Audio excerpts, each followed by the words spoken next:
Muito boa noite, muito obrigado a todos que vieram aqui. Meu nome é Lino Bocchini, sou editor de conteúdo online da Carta, enfim, site, redes sociais, etc. Tudo que não for impresso na Carta Capital está na minha conta, digamos assim. Vou mediar o debate hoje. Estamos aqui ao meu lado aqui o Pablo Hortelado, que é professor de gestão pública, né, políticas públicas, perdão, da USP. Enfim, além de ativista e, de certa forma, usar a palavra especialista, nesse caso, não sei se é estudioso de movimentos sociais e muito ligado ao MPL, né, de certa forma, ajudou na conceituação no começo, né, Paulo? Enfim, depois pode falar um pouco também, terminar de se apresentar. Tem o Josué Rocha, perdão, da coordenação do MTST, né, e ali na ponta esquerda, o último, Douglas Belchior, que é fundador da Uniafro, que é um dos cursinhos vestibulares para a população afrodescendente, enfim, ativista histórico do movimento negro. E, aproveitando para informar, acabou de lançar também sua candidatura a deputado federal, mas é colunista da Carta Capital, blogueiro, com o site ali na Carta, o Negro Belchior, e ativista antigo do movimento negro. O mote proposto para esse debate, que está sendo gravado, a gente está com um pequeno problema na transmissão, espero que seja resolvido logo. Caso não seja, o debate vai ser disponibilizado na íntegra e editado amanhã mesmo, né? Então, vai estar disponível o vídeo e espero, ao longo aqui, a gente volte para a transmissão ao vivo para poder colocar na home do site. O tema proposto era teve Copa e teve protesto. Enfim, é um tema geral, que acho que é um bom ponto de partida para a gente falar do que está acontecendo agora e do que deve acontecer nos próximos meses. Estamos no começo de um período eleitoral que já começa acelerado, digamos, né? Bom, teve aí o período da Copa do Mundo, que foi precedido, e até durante a Copa também tiveram uma série de protestos dos mais variados. Enfim, o MTST fez grandes protestos antes do período da Copa, depois teve uma negociação ali, uma espécie de trégua, né, Josué, durante a Copa, e teve conquistas, inclusive, concretas, né, que seria interessante falar sobre isso. E talvez pediria também depois para os outros que quiserem usar a palavra falar, porque tem, aparentemente, pelo menos foi uma impressão que eu tive, falar em dois tipos, talvez seja reducionista, mas em linhas gerais parecia haver os movimentos sociais mais tradicionais, mais organizados, digamos assim, que talvez seja o caso do MTST, que tinha uma pauta clara e reivindicações claras e teve conquistas específicas, e tinha um movimento mais difuso que ficou sob o chapéu aí do não vai ter Copa, que acabou, de certa forma, pelo menos aparentemente, se esvaziando aí ao longo do torneio. Depois, não sei se é essa visão que os demais têm. Gostaria de uma breve análise aí de como foi essas últimas semanas de Mundial e protestos ou não protestos e por aí vai. Josué, do MTST, se quiser começar falando como foi para vocês esse processo todo, essa negociação, essa trégua. Agora acabou a trégua, né? Vocês recentemente fizeram uma ação nas telefônicas, enfim.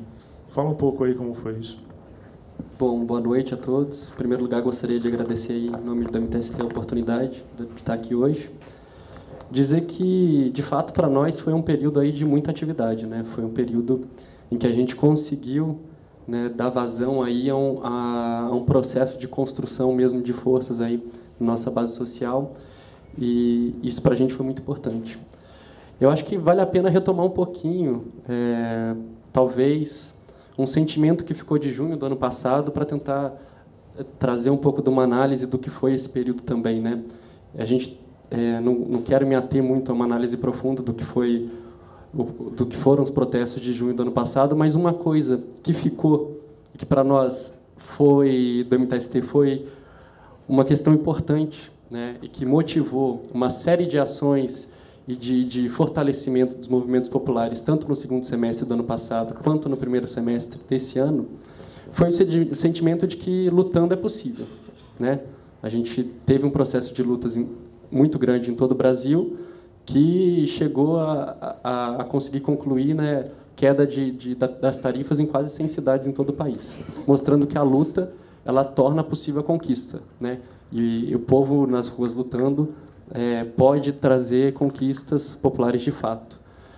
Isso foi um ingrediente importante num contexto social e econômico, principalmente se falando de movimentos de moradia, que já era um contexto que estava prestes a estourar, né? A gente tinha, nos últimos anos, um crescimento importante da especulação imobiliária, né, em todo o país, e apesar das propostas, dos programas de governo, como Minha Casa Minha Vida, no sentido de tentar ser um programa habitacional que sanasse o déficit habitacional, a gente tinha um crescimento do déficit habitacional, principalmente nas regiões metropolitanas em todo o país, né? Se a gente for pegar os últimos dados de análise aí de 2011 para 2012, que são os últimos dados que a gente teve em um ano só um crescimento de mais de 18% do déficit habitacional nas 9 maiores regiões metropolitanas do país, né?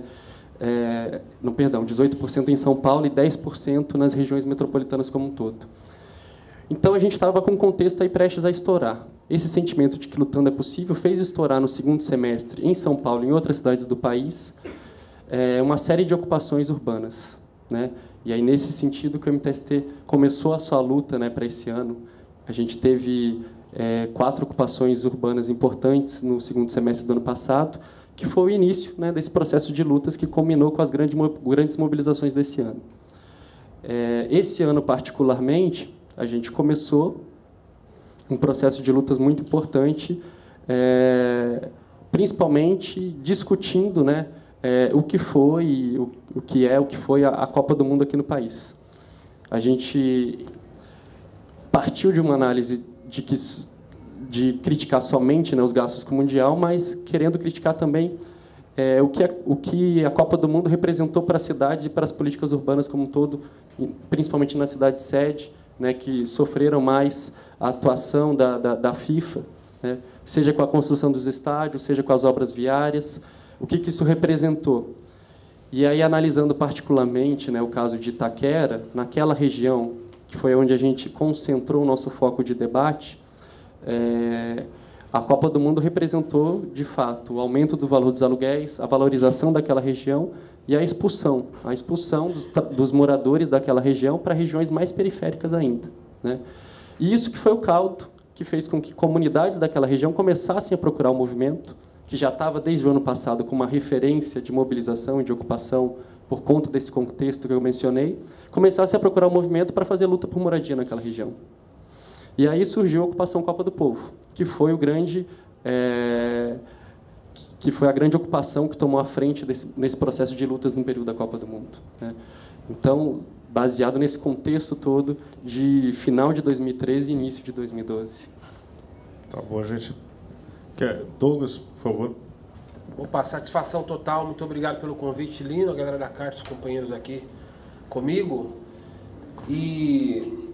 Bom, eu organizo cursinho popular há muitos anos, sou fruto de cursinho popular, lá na região extremo-leste de São Paulo, divisa com Itaim Paulista e Itaquaquecetuba.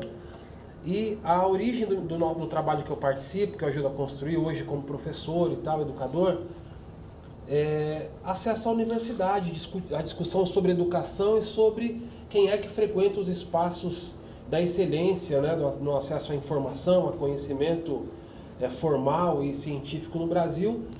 E organizando cursinhos populares em periferias, em todo o estado de São Paulo, e agora também até fora do estado de São Paulo, a gente se colocou diante de um outro problema, que é o problema da segurança pública e da atuação da polícia nesses territórios. E, vez ou outra, percebia que o professor que dava aula voluntariamente não voltava mais, porque o território era complicado, era perigoso, ou que o rapaz, o menino, o estudante sumia, não aparecia mais.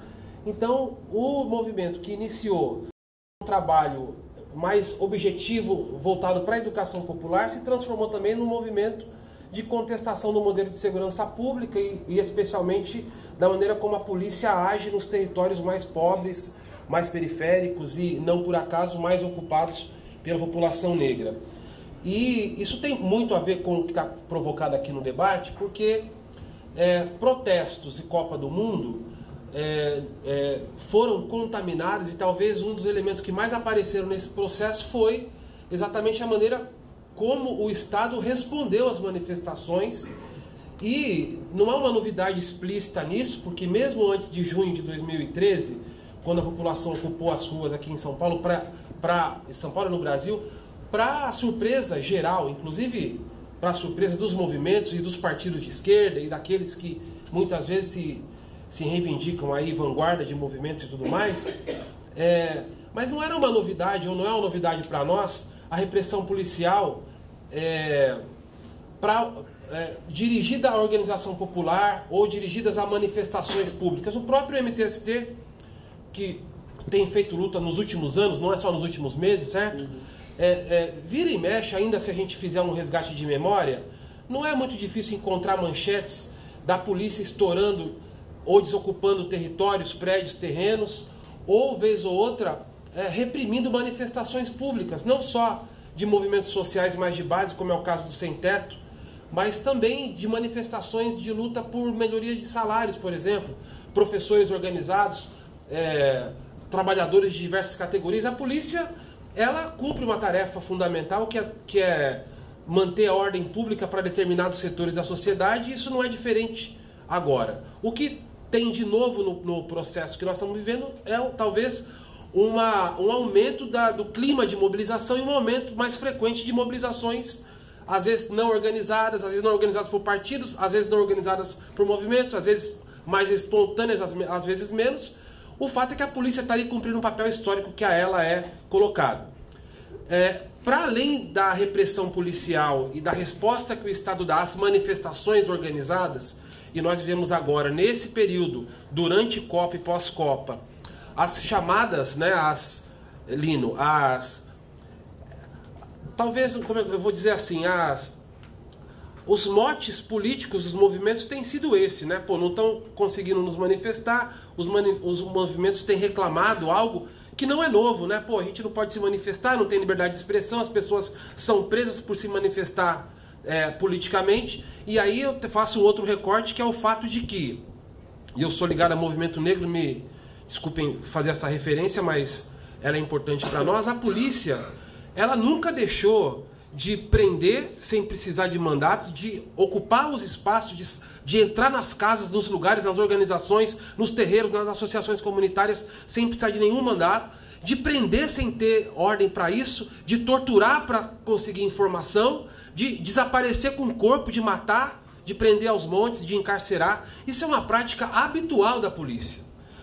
Todos os presos nesse sentido, à medida em que eu olho de um lugar determinado, social, espiritual, ideológico, né, do movimento negro, todos os presos são políticos. Então a polícia, ela tem agido de uma maneira a obedecer uma lógica que está colocada, e se tem um legado que a Copa do Mundo deixa para nós, para além, né, de muito lucro para as corporações, de muito lucro para as empreiteiras, de muito lucro para alguns setores da sociedade, para alguns apenas, esse é um legado sem dúvida.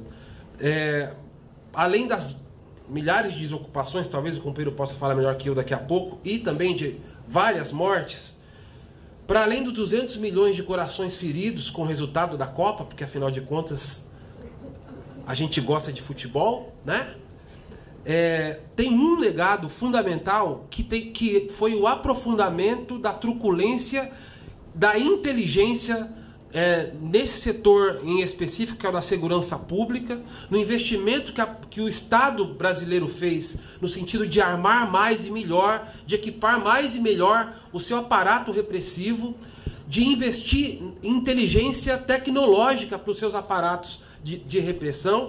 E nós sabemos muito bem, se ele nesse momento da história, nesse momento que nós estamos vivendo, ele está mais voltado, ou ele aparece mais funcionando para organizações políticas, para organizações de movimentos, ou para ações organizadas politicamente, esse aparato todo vai ficar como legado para o trato cotidiano que a polícia vai dar para a sociedade como um todo, especialmente para aqueles lugares em que a polícia sempre atuou, sem luzes do direito e dos direitos humanos. Então, esse, sem dúvida, é um momento para a gente chamar a atenção para isso. A polícia como instrumento de poder do Estado, a política de segurança pública, os espaços de poder que têm tarefa de pensar isso, e podemos falar isso explicitamente hoje, não só da Secretaria de Segurança Pública dos Estados e do modelo de atuação da polícia iniciado no Rio de Janeiro, adotado pelo governo federal para o Brasil inteiro, mas e hoje que encontra hoje muita ressonância no Ministério da Justiça, que não cumpre papel de Ministério da Justiça, cumpre papel de Secretaria de Segurança Pública, como se quem estivesse lá fosse um ex-coronel ou um enfim, militar, cumprindo o seu papel de ministro, e inclusive, para não falar muito, avançando para além da prática da truculência, mas avançando para prerrogativas jurídicas que vêm justificar ainda mais ou para legitimar ações violentas do Estado.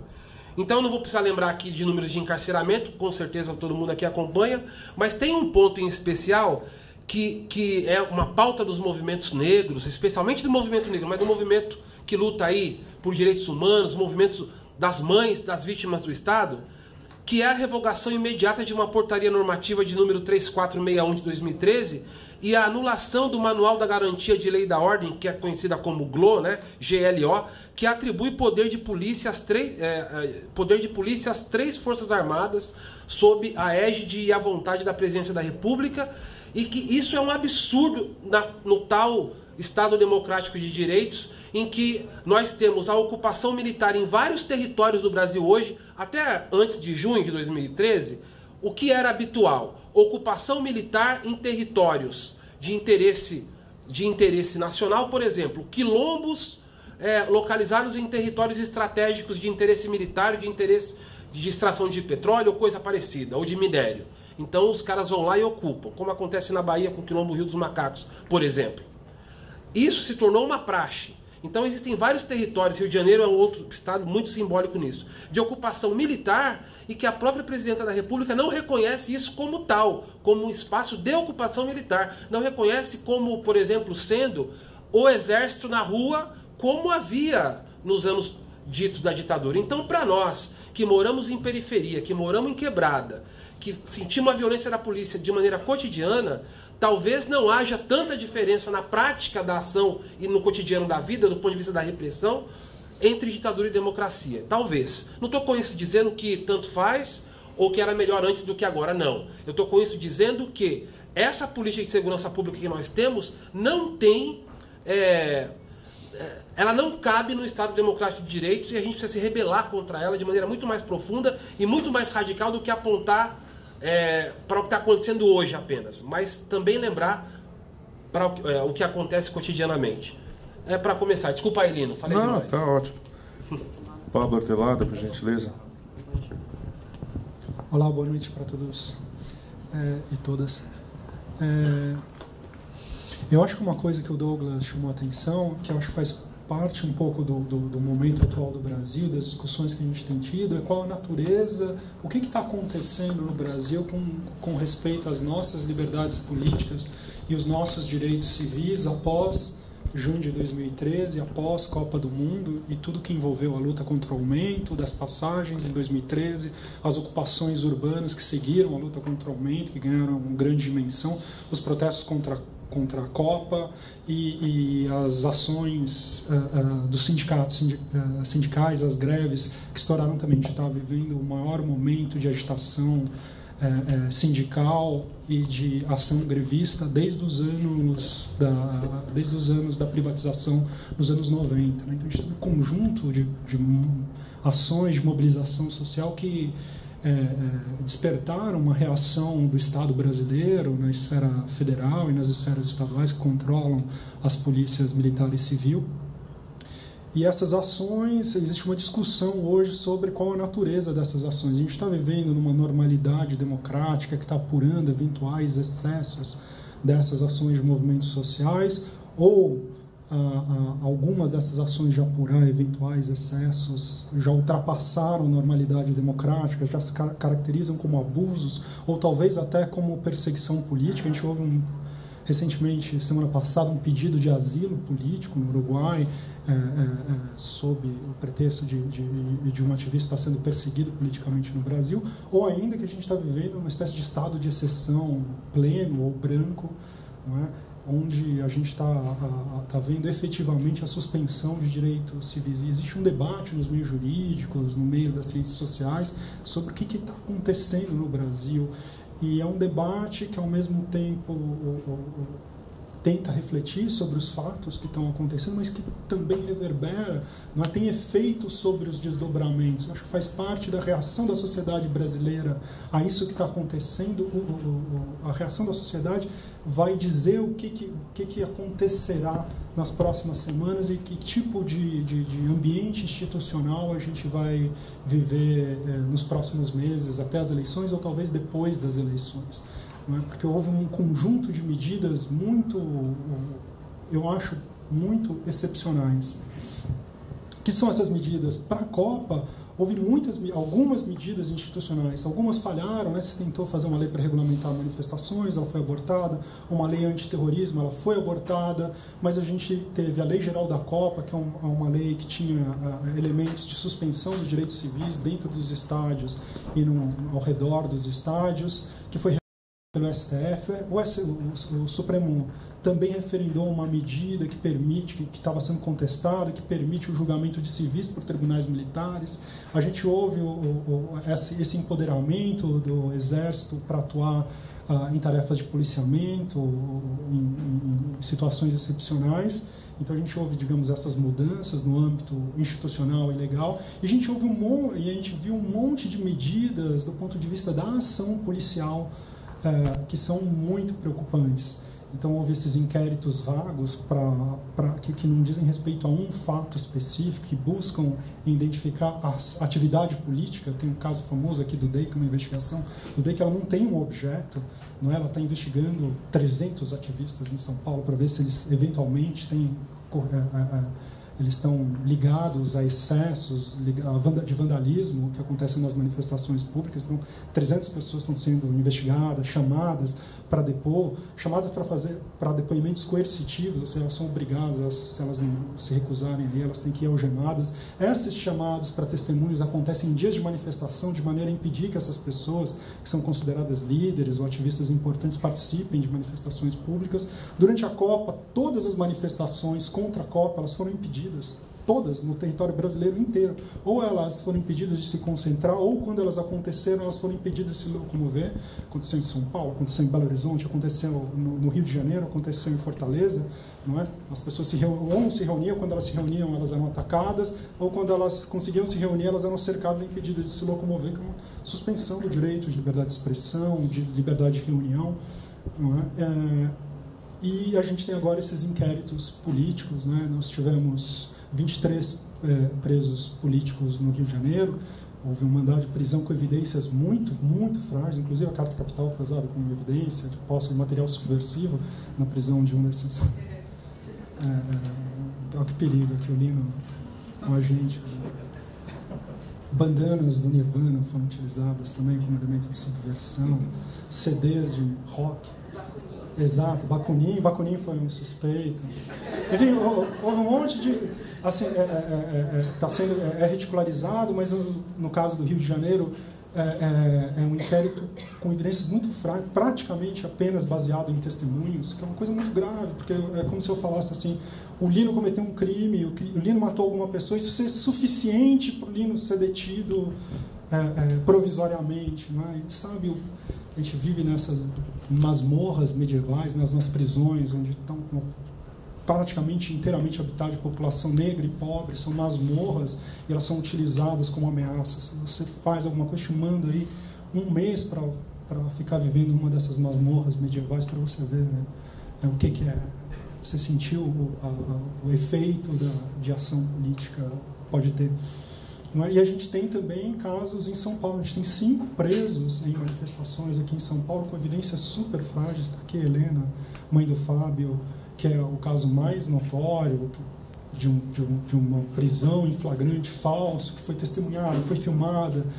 O rapaz não tinha absolutamente nada, foi acusado de estar com material explosivo, de ser líder do Black Bloc, um rapaz todo mundo conhece na Universidade de São Paulo, que é super ativo, pacífico. Então, um inquérito totalmente sem substância ele cumpriu 30 e poucos dias, já está ali na penitenciária de segurança máxima de Tremembé. Isso tudo faz o quê? O que é isso? Isso é uma normalidade democrática, estão apurando eventuais fatos ilícitos e a justiça funciona se tiver algum tipo de abuso, entra com habeas corpus, ou tem algo mais? Ou isso caracteriza abuso, essa sistematicidade em Rio, São Paulo, e essa coordenação no âmbito do Ministério da Justiça caracteriza uma ação, digamos, de perseguição política, de violação de direitos civis. E até onde isso vai? E a questão é, até onde isso vai é algo dado ou até onde isso vai é algo que vai depender da nossa reação a isso que já está acontecendo? Obrigado, Pablo. Algumas perguntas pontuais aqui para dar continuidade. Josué, queria sua avaliação sobre o MTST tem uma postura de diálogo direto com as autoridades, né? Ele abriu, enfim, obviamente com alguma pressão, bastante pressão até, né? Mas enfim, houve bastante pressão em cima, por exemplo, da Prefeitura de São Paulo, mas foi aberto um diálogo, o Haddad direcionou para a Câmara, mas no final das contas houve algumas vitórias na aprovação do plano diretor. E um pouco antes da Copa do Mundo, até aproveitando o calor ali do evento e a preocupação do governo ali com a realização do evento, né? O Guilherme Boulos, enfim, o principal expoente aí do MTST, ou porta-voz, não sei como vocês o qualificam, como é o organograma, mas, enfim, se reuniu com a presidenta Dilma, isso foi público, foi legítimo, digamos, né, e foi negociada uma trégua em nome de determinados outros pontos para a causa do MTST. Né, e essa trégua foi cumprida pelo MTST. Né, os principais movimentos, os principais protestos antes da Copa estavam sendo chamados pelo MTST. O MTST estava pondo 2, 3, 5 mil pessoas na rua, enquanto o movimento difuso do Não Vai Ter Copa estava tendo dificuldade de manter até 200 ou 300 pessoas na rua, enfim. Como é que você vê isso? Assim, qual a estratégia do MTST? É pressionar para negociar com o governante? Como é que vocês acham? Como é que isso é planejado? E se há algo mais em vista? Bom, como eu tinha dito, havia um contexto ali econômico-social que forçava as pessoas a lutarem, né, naquela região, que estimulou a gente até a ocupação Copa do Povo. A gente nunca enxergou a Copa do Mundo no ponto de vista da declaração Não Vai Ter Copa. Né? A gente nunca tomou essa posição em relação à Copa do Mundo, até porque ela já estava aprovada, estava dado que ela ia acontecer. A gente, é claro, tinha uma série de críticas em relação a ela, mas não pautou nossas críticas e nossa força de mobilização no mote Não Vai Ter Copa. Né? A gente entendeu a Copa do Mundo como uma oportunidade, de fato, para que a gente conseguisse, com o acúmulo de forças que a gente vinha tendo, dar voz e conseguir, de fato, ser ouvido, né, com as nossas pautas de reivindicação que são mais relacionadas à questão da moradia. Assim como muitos sindicatos também viram a oportunidade, nesse momento, né, de dar vazão aí também para suas pautas e o que a gente considera extremamente legítimo. Né? Um momento em que o governo estava extremamente preocupado, né, em relação a possibilidade de haver algum problema relacionado à Copa do Mundo. A gente tinha internacionalmente a mídia voltada com os olhos para o Brasil. Então era um momento que a gente tinha oportunidade de dar voz, de a nossa voz, né, ser ouvida e nossas pautas serem atendidas. Né? A gente sempre se pautou num diálogo com o poder público baseado na pressão, como você disse, Lino. A gente não tem canais abertos permanentes de diálogo, né? A gente não consegue ligar hoje lá para o Haddad e conversar diretamente com ele para resolver a situação de uma ocupação nossa. Quando a gente tem alguma ocupação, a gente precisa, de fato, encaminhar alguma pauta, a gente se pauta na mobilização popular. E aí é com o povo na rua, fazendo atos, travamentos, ocupações, que a gente consegue abrir esses canais de diálogo. Não são canais permanentemente abertos. Mas a gente não se furta a ter esse diálogo. A gente considera importante. Né? Até porque a gente é um movimento que tem que dar uma resposta também à base social que tá se organizando junto com o MTST. Né? As pessoas que estão entrando nas ocupações, A princípio, elas entram pela moradia. Com o tempo, elas entendem que a luta vai para além da sua moradia, mas, a princípio, elas entram na busca e na luta por sua moradia. Então, é importante também e é coerente que a gente consiga avançar no diálogo e na negociação para dar resposta a essa reivindicação. Essa é a nossa postura. O que você tinha me comentado em relação... Não, era sobre isso. Se há alguma outra coisa prevista, digamos, nessa... Eu entendo que é uma postura pragmática, pelo que você está falando ali. Assim, enfim, eles têm um objetivo claro, uma pauta clara, e a pressão seguida de negociação acaba rendendo frutos como tem rendido.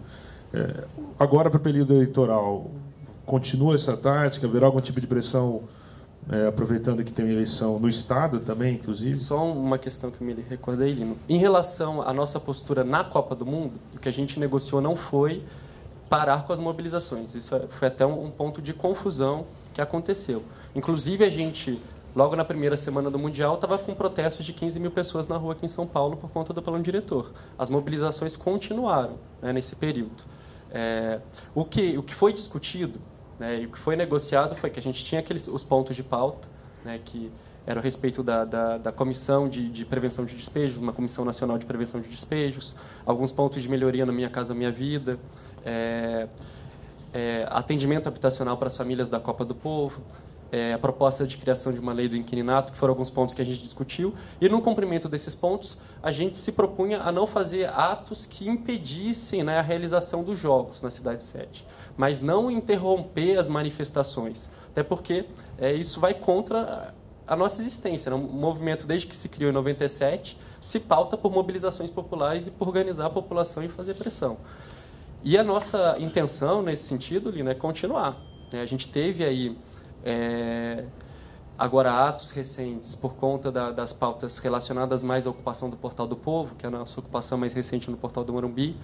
Teve as ações ali em relação às operadoras de telefonia, que muitas pessoas estranharam, disseram, pô, mas o movimento não é um movimento de moradia, agora tá querendo se meter aí, fazer protestos em relação à telefonia, que história é essa, está perdendo foco, quer abraçar o mundo. Na verdade, o movimento sempre se propôs a fazer lutas a respeito da questão urbana, né? Entre os objetivos do movimento, a gente tem um objetivo, a reforma urbana, e uma luta que inclui também lutas por direitos sociais, principalmente para a população da periferia, que é com quem a gente dialoga. Nesse sentido, a gente já teve na nossa história lutas importantes relacionadas à saúde, relacionadas ao transporte na periferia, relacionadas à questão da violência policial também na periferia. E agora, discutindo com a base, decidimos fazer essa luta em relação às operadoras de telefonia, que tem um serviço péssimo, de maneira geral, inclusive nas regiões centrais, e que na periferia é muito pior, né? Acho que é mais do que justa a população se revoltar em relação a isso, né? Um serviço de péssima qualidade com uma das tarifas mais caras do mundo. E foi nesse sentido que a gente fez essa luta, né? E outras estão previstas aí para acontecer. Certo. Douglas, queria um comentário seu, que é um comentário que a gente tem ouvido ali na carta, enfim, de algumas leitores, algumas pessoas, que de junho para cá, enfim, na periferia fala-se muito que na periferia a bala não é de borracha, na periferia esse tipo de, especialmente contra a população negra, sempre teve esse tipo de abuso, esse tipo de violência, direito à defesa nunca existiu, enfim. Você acha que, de repente, de junho para cá, e agora que se fortaleceu com a Copa, sendo que esse tipo de situação está se disseminando para além da periferia, digamos, nem que sejam em casos isolados, não de forma endêmica, como são nos bairros mais afastados, será que tem uma chance, uma oportunidade de tentar ampliar o debate, de tentar mostrar que essa situação, para determinadas parcelas da população, ela existe há muito mais tempo? Enfim, eu não sei como aproveitar essa oportunidade, esse momento em que, por uma razão triste, obviamente, né, que está se ampliando determinadas perseguições, enfim, toda essa questão que o Pablo enumerou, vamos ver se agora a gente consegue finalmente trazer esses direitos, esse debate para a população que sofre com isso desde 1500. Cara, eu acredito no seguinte: a disfarçatez no campo da política é tão radicalizado, dos grandes partidos, das grandes campanhas, que apesar de a grande pauta, se tem uma pauta muito importante a ser tratada no Brasil, entre os vários problemas que existem, é a pauta da segurança pública do ponto de vista de quem apanha, de quem é preso e de quem morre, das famílias que perdem, e não o debate de segurança pública do ponto de vista desse do senso comum, que pede mais cadeia, mais arma, mais policial e tal. Eu não acredito que Dilma, Aécio e Campos colocarão na mesa de debate o debate sobre segurança, violência policial, violência do Estado. Eu não acredito. Eu não acredito que a própria grande mídia brasileira vai colocar isso como pauta, porque não interessa a esses setores. É tão radical, eu gosto, lamentavelmente, de lembrar 2 exemplos muito frescos aqui, que é do período ainda anterior a 2013. A Anistia Internacional é uma ONG que acompanha abusos contra direitos humanos no mundo inteiro. Fizeram um levantamento, se eu não me engano aqui a memória, 2010, 2011, países que têm pena de morte. Eu vou lembrar esse dado aqui, talvez alguém tenha ele exato. E fez a comparação com a polícia de São Paulo e Rio de Janeiro só no ano de 2012. Se eu não me engano, são esses os números, né? 2011 e 12, e no mesmo período, a polícia de São Paulo e do Rio de Janeiro. E chegou-se à conclusão que as 2 polícias de 2 estados brasileiros teriam matado mais do que 20 países onde tem pena de morte. Nos casos, então, em que a pena de morte aconteceu. Considerando que no Brasil não tem pena de morte e que as pessoas são mortas à medida da vontade daquele que está na ponta. E em 2012, a polícia de São Paulo, de maneira oficial, foi o último ano em que a gente ainda viveu aqui em São Paulo com o auto de resistência, porque os movimentos sociais aqui, movimento negro e movimentos sociais, conseguiram derrubar, junto com o secretário do Alckmin, o auto de resistência, quando entrou esse secretário atual, né, o Grella. 546 pessoas registradas por auto de resistência em São Paulo em 2012. E o que é mais do que o número oficial que os nossos movimentos, nós aqui reivindicamos e lutamos do ponto de vista aí dos mortos em 21 anos de ditadura militar. Nós estamos falando disso antes de 2013, estamos falando, a gente poderia citar aqui 2006, que é um ano emblemático da violência policial em São Paulo, e todos os anos desse número aí de violência policial dirigida, e fazer o recorte racial disso, que também não é novidade para nós, numa média de 70% das vítimas são jovens negros. Quer dizer, essa realidade que nos acompanha já não seria suficiente para ter sido o debate dos governantes na última eleição, já não seria suficiente para ser motivo de ação e de políticas para tentar reparar isso durante a execução dos governos diversos, e agora com Copa do Mundo, com repressão aos movimentos organizados, de novo com repressão aos setores contra os quais, quando o bicho pega, há uma relevância social, porque nós temos que também encarar a realidade de frente aqui. Tem setor que pode apanhar da polícia, pode ser morto pela polícia, pode ser torturado, pode ser arrastado alguns metros ou quilômetros depois de morto pelo camorão, e não há mobilização social, e não há... o problema nem é... Olha só, é tão radical que a questão não é que não há reação ao problema, é que não há sensibilização da sociedade diante da desgraça coletiva que tem sido a ação da polícia nos territórios mais empobrecidos desse país. Então, veja, eu não tenho esperança de que, objetivamente respondendo, Nino, que os nossos candidatos vão tratar isso com a emergência e com a seriedade que isso merece. Mas eu tenho certeza absoluta que os movimentos não vão deixar de fazer barulho para pautar isso. Dia 22, agora de agosto, está sendo chamada uma marcha, que é a segunda marcha nacional contra o genocídio do povo negro. Nós chamamos de genocídio o que acontece com a juventude negra no Brasil. Nós choramos, e com razão, e lamentamos mortos de longe de nós, e temos que chorar e protestar sim, mas muitas vezes a gente não repara e não se sensibiliza com a nossa morte. Por favor. Eu não queria comentar, porque eu acho que o Douglas chamou a atenção, é totalmente pertinente, e faz parte da natureza desse debate. Falar assim, mas tem algo de excepcional no fato de não estar vigorando a proteção aos direitos civis, sendo que isso é uma realidade cotidiana na periferia? Mas eu acho que esse é um debate que a gente precisa fazer importante, porque eu acho que tem novidade, e a novidade é ruim. Porque os direitos civis, eles são direitos negativos, é limitação ao poder do Estado, né? De liberdade de expressão, o Estado não pode me impedir de falar. Liberdade de reunião, o Estado não pode frustrar uma reunião pacífica. Liberdade, proteção à intimidade, o Estado não pode entrar na minha casa e pôr o pé na porta e entrar dentro da minha residência.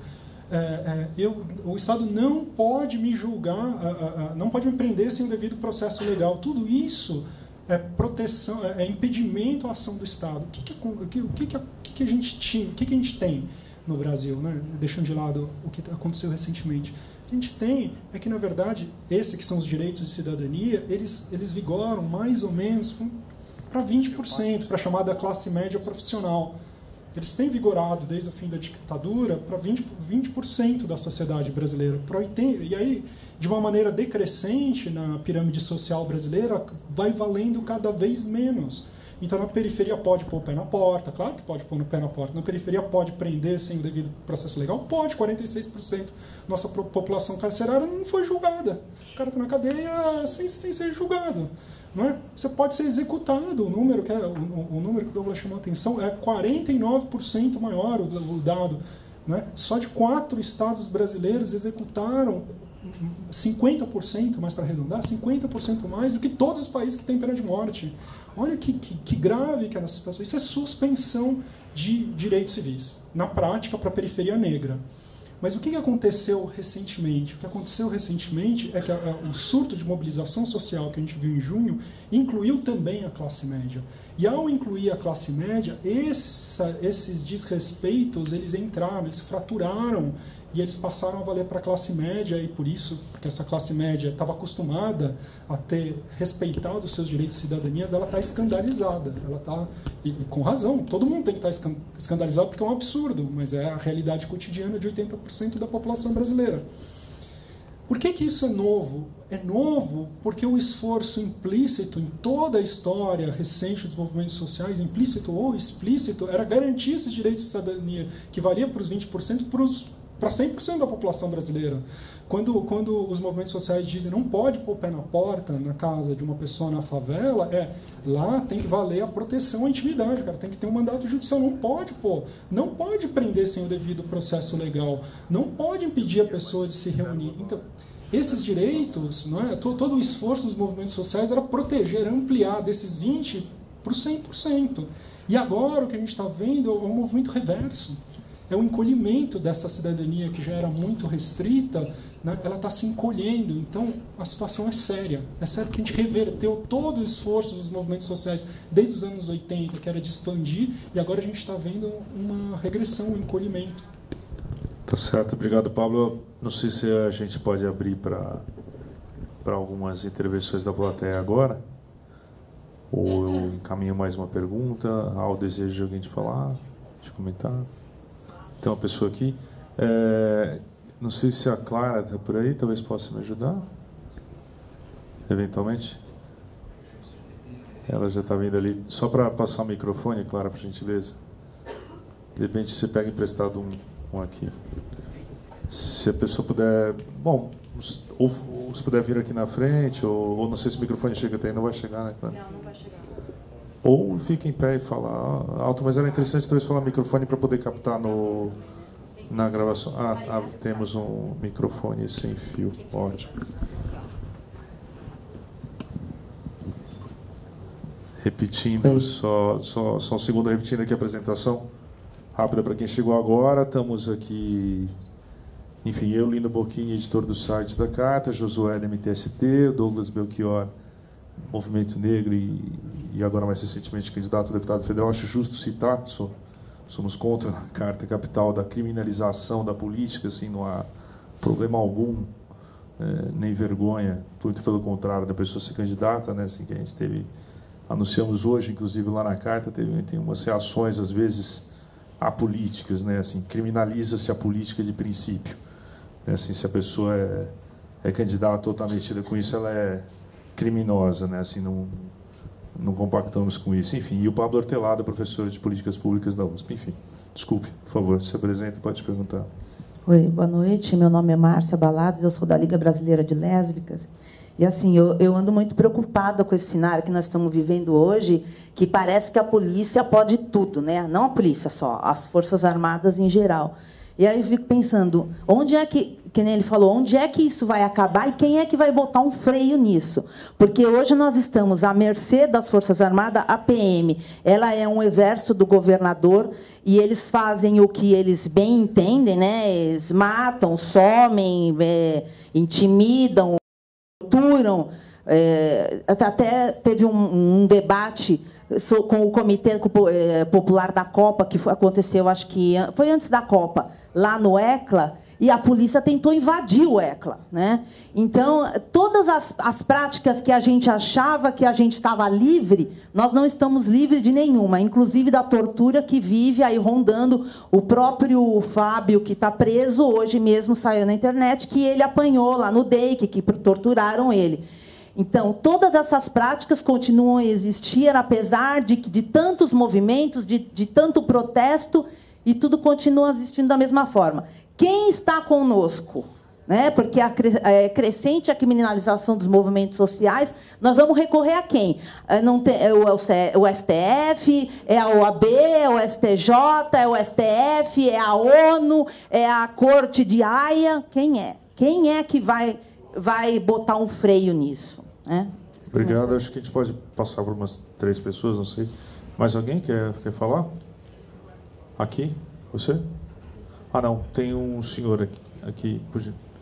Clara, você pode ajudar, por favor? Ali no fundo. Pode falar. Boa noite. Sou professor da rede pública, Toninho. O Pablo tocou numa questão que me parece importante e o que a gente está percebendo na questão dos movimentos sociais, das pessoas que estão respondendo a processo, estão presas, a questão da fragilidade das provas. E elas, assim, não se sustentam, né? São coisas, assim, piada, né? Não tem nem o que falar.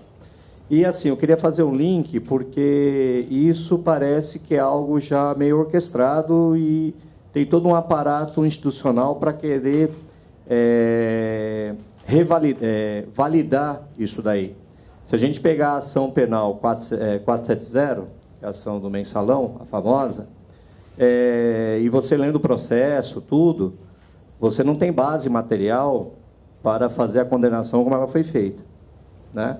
Ou seja, inclusive, criaram-se uma figura jurídica, que eu não me lembro o nome agora, alguns colegas devem lembrar aqui, não sei se o Pablo sabe, como chama?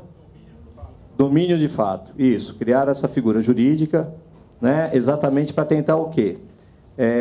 Dar uma base que desse sustentação à condenação. Queria, se os colegas pudessem fazer um comentário a respeito se isso já é um processo que a tendência apenas está se aperfeiçoando. Ou seja, o que a gente está vendo nos movimentos sociais, a criminalização com provas praticamente sem provas, na verdade, né, uma base muito frágil, e se isso tem alguma relação, no caso aqui, com a ação 470. Mais alguém? Tem aqui, rapaz? Tem alguém ergueu aqui desse lado também? Tudo bem, pode, os dois, a gente coloca aqui e ali, daí a gente vai te erguer da mão aqui depois também. A gente fala um, fala outro, depois a gente abre de novo. Pedro Mendonça, eu queria saber que, na visão do governo, até do PT, do Fernando Haddad, o plano diretor foi um projeto de avanço social. Eu queria saber qual é a visão do MTST a partir desse plano. Se ele realmente caminha para um planejamento urbano mais adequado, não segregacionista, como a gente tem acompanhado, ou se ele continua com esse crescimento totalmente especulativo. Obrigado. Bom, vamos completar a rodada, tudo bem.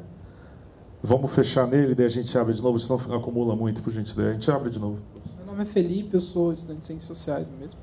Eu queria perguntar ao professor Pablo se ele vê como uma tendência essa criminalização dos movimentos sociais, mas no sentido de cada vez o aparato estatal está mais, vamos dizer assim, ele se inteligencia melhor, no sentido de que está feito o inquérito, ou seja, foi feito não só os inquéritos, mas no sentido de grampos telefônicos. Isso é novidade, quase. Novidade no sentido de que o movimento negro, por exemplo, a coisa está sendo era muito mais direta no movimento negro, né? Não precisa chegar na instância da instância federal, a polícia mesmo vai lá e mata. Ou seja, a gente está tendo uma repressão cada vez mais inteligência, não sei no sentido que eu poderia dizer isso. Você vê isso como uma tendência na política do Estado, da repressão estatal ou não? Eu vou passar, a gente encerra essa primeira rodada, depois a gente abre de novo. Vou passar a palavra primeiro para o Douglas, que ele tem um compromisso na sequência, enfim. Mas vai lá, Douglas, por favor. Opa! Então, eu vou só fazer aqui a Márcia. Eu vou aqui relatar pontos dos quais a gente não pode abrir mão e os quais a gente precisa fazer de pano de fundo para as mobilizações que estão sendo feitas no sentido de denunciar, né, o que está rolando, e para não correr o risco de cair no o que é natural, porque a pessoa é presa e a gente tem a demanda da prisão daquele elemento, daquele sujeito, daquele grupo, né? Mas existe um debate de pano de fundo que é o papel do Estado nisso tudo, o interesse corporativo cada vez mais forte politicamente no Brasil. Então, se a gente parar e discutir um pouco como é que as instituições estão organizadas no nosso país, pouco tempo, mas imaginar o quanto que o setor privado tem força política dentro de todos os governos, o quanto isso incide nas decisões, não só da escolha do candidato, mas da gestão pública do Estado, da coisa pública, e o quanto o aparato instrumental de repressão do Estado está a ser de serviço do interesse privado e do cuidado com quem tem patrimônio para ser cuidado. Então, eu acho que talvez tarefa de nós, pedagógica, de nós para dentro dos movimentos, de nós no nosso cotidiano, em sala de aula, também sou professor de rede pública, e nós como atores sociais nas mídias, no espaços de mídia alternativa, é tentar discutir o papel do Estado e em nome do que ele está agindo. Hoje, do ponto de vista da segurança pública e do papel da polícia, da inteligência da polícia, nós temos discutido o quê? Uma reforma radical no sistema de segurança pública, que é um passo ainda antes do debate que está super colocado na sociedade sobre a desmilitarização das polícias, que é super importante, tem que ser reforçado, tem que ser fortalecido, denunciada. A ideia da militarização tem que ser combatida. Agora, uma polícia não militar, ela não deixa de ser racista, ela não deixa de ser truculenta no bairro mais pobre, ela não deixa de ter como alvo objetivo o trabalhador que se organiza em greve. Então, a polícia serve a quem e para quê? Uma reforma é fundamental. Discutir isso com a sociedade. Nós precisamos tocar isso e forçar para que as forças sociais organizadas tentem pautar os partidos, os grandes partidos, e tentem levar isso para o debate nacional agora que vai haver. A mídia alternativa tem uma importância nisso. Nós precisamos pautar a segurança pública desse ponto de vista para os grandes candidatos. Fim da polícia militar. Gente, não tem conversa. Alguém responde assim, mas o que coloca no lugar? Talvez, para senso comum, seja muito complicado você sair defendendo fim de polícia militar. Mas é possível a gente imaginar uma polícia que não obedeça objetivamente forças oligárquicas a cada estado? É possível imaginar isso? É possível imaginar que uma polícia que não seja em São Paulo Força Armada do Alckmin, que não seja no Rio Força Armada do governador do Rio, que não seja no Maranhão Força Armada do Sarney? Ora, desmilitarizar e reformar a segurança pública significa, inclusive, fazer esse debate. Não é difícil discutir ou conversar sobre isso de maneira tranquila, inclusive como pauta de educação popular nos diversos lugares. É tranquilo bater um papo sobre isso com a minha vizinha e dizer, olha, não seria mais eficaz uma polícia que tivesse uma inteligência única, um cadastro único, que fizesse uma formação que fosse pedagogicamente comprometida com direitos humanos e que tivesse um currículo único? Não tem. A polícia militar, a reforma do judiciário é um outro elemento, gente. Juízes no Brasil têm contato com que povo a vida inteira? Muitos juízes têm contato com negros no máximo, quando são empregados em suas casas, em suas famílias. Que mentalidade esse cara tem para julgar? E quem são aqueles que ele julga todos os dias nos processos criminais, por exemplo, nas ocupações ou coisa parecida? Então não tem como discutir a violência, o papel do Estado como um disseminador de violência, se a gente não discute os instrumentos que ele usa, certo? E tem em curso no Brasil a campanha pelo fim da revista vexatória. Estão vendo aqui que a maioria é mulher, e a gente sabe o que isso significa. O fim dos autos de resistência, em São Paulo a gente conseguiu derrubar isso, Lino. Mas no Brasil inteiro a gente tem dificuldade e não coloca nem em votação.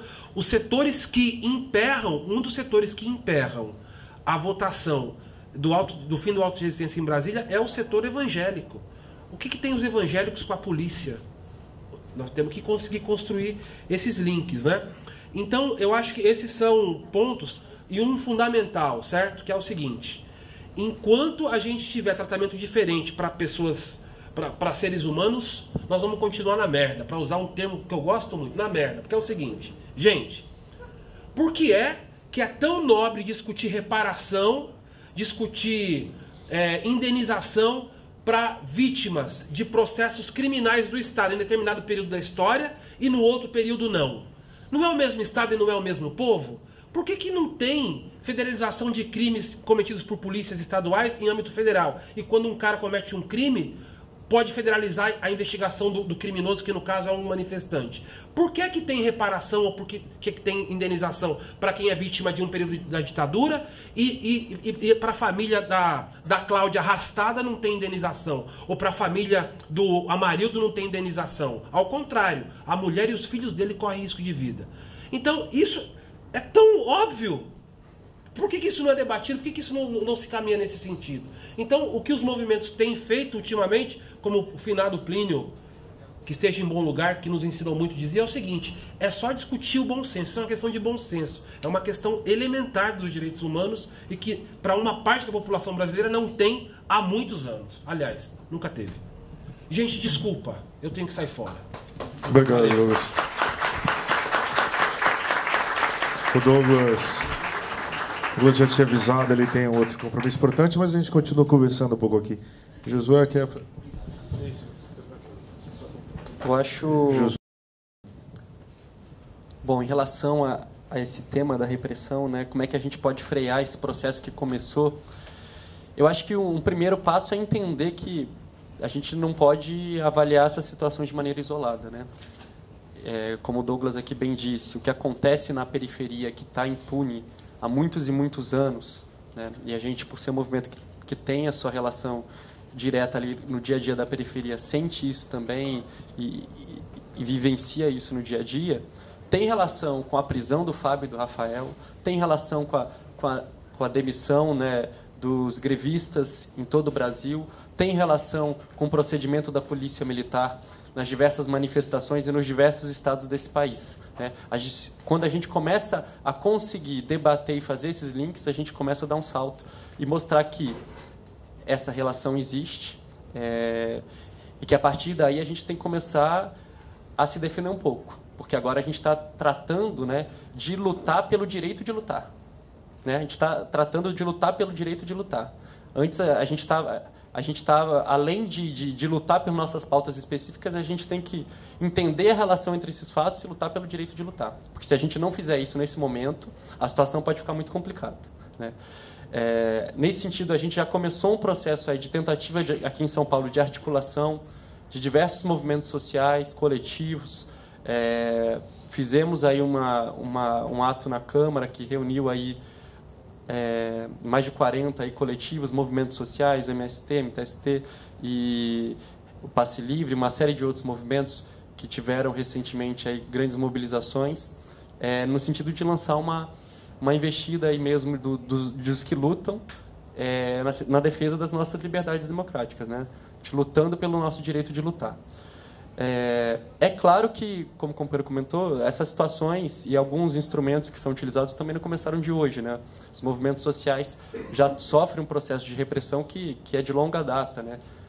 O MTST tem diversos, na verdade, dos seus membros que respondem processos que já são processos muito antigos de criminalização, né? A própria questão do domínio de fato já foi utilizado muito para criminalizar ali os companheiros da MST também, né? Que chegaram a ser processados e presos.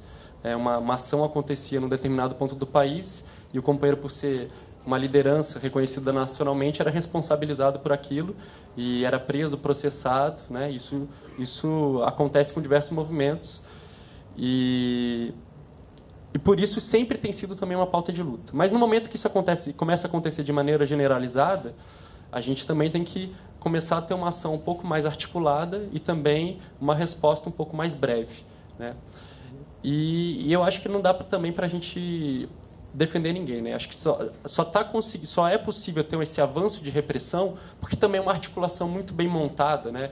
Seja da polícia, seja das Forças Armadas, do Poder Executivo, do Poder Legislativo, tentando com as propostas de lei que restringem aí as possibilidades de manifestação, do Poder Judiciário, que muitas vezes confirma, né, o que a polícia tem feito e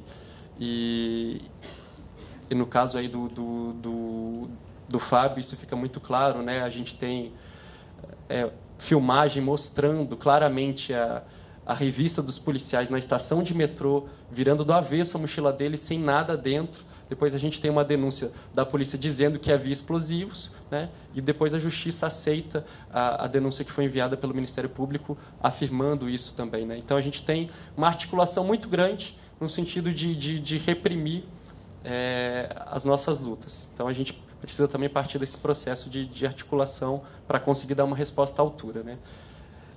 Já existem algumas respostas pontuais que estão acontecendo, mobilizações, mas a gente avalia enquanto movimento que se a gente conseguir de fato agora dar uma resposta articulada que envolva os diversos movimentos, os diversos setores da sociedade, a gente vai conseguir dar a resposta que de fato se merece. Se a gente começar a dar respostas isoladas, talvez isso enfraqueça ainda mais a nossa possibilidade de responder ao avanço da repressão. Não sei se eu já respondo, entro na questão do plano diretor. Bom, em relação ao plano diretor, é claro que a gente entende que ele não é a última das maravilhas, né? A gente teria muitas questões para avançar uma política no plano diretor, que é algo essencial para quem pensa em política urbana numa cidade. Mas a gente teve uma mobilização importante pela sua aprovação, entendendo que ele continha alguns avanços que, se aplicados, são importantes para a cidade de São Paulo, né? Alguns avanços que ele traz, ele praticamente dobrou o número de ZEIs, que são zonas especiais de interesse social, onde é possível se construir habitação popular. Isso para a gente é muito importante, né? Porque nessas áreas é possível implementar projetos de habitação popular para baixa renda de 0 a 3 salários mínimos. Ele propôs, né, um instrumento que já era previsto no Estatuto das Cidades desde 2001, mas que depende de regulamentação pelo plano diretor, que é o IPTU progressivo no tempo, né, para propriedades aí que não têm função social.